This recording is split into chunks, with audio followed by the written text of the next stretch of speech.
साधना की यात्रा कहाँ से शुरू होती है? शरीर से, वाणी से या मन से?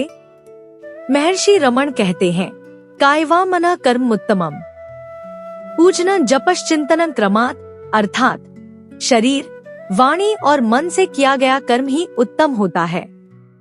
पूजन, जप और चिंतन ये 3 सोपान हैं जो साधना को गहराई देते हैं।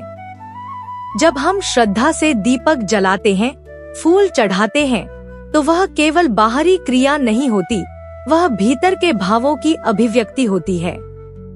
पूजन से मन एकाग्र होता है और भीतर श्रद्धा का दीप जल उठता है। यह साधना का पहला कदम है, जहाँ कर्म में भाव जुड़ता है। इसके बाद आता है जप, वाणी की साधना। हर मंत्र का उच्चारण जैसे आत्मा की घंटी बज रही हो।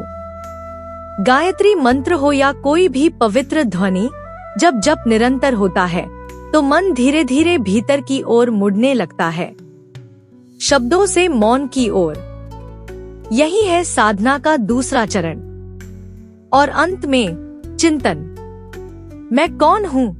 यह प्रश्न जब भीतर गूंजता है तो साधक शरीर और वाणी से परे जाकर आत्मा के द्वार पर पहुँचता है।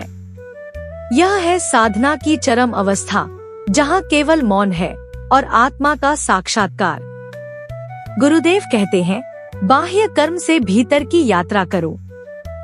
पूजन से जप और जप से चिंतन तक। यही है आत्मा की सीढ़ियाँ, यही है साधना का क्रम और यही है चित्त की शुद्धि का मार्ग।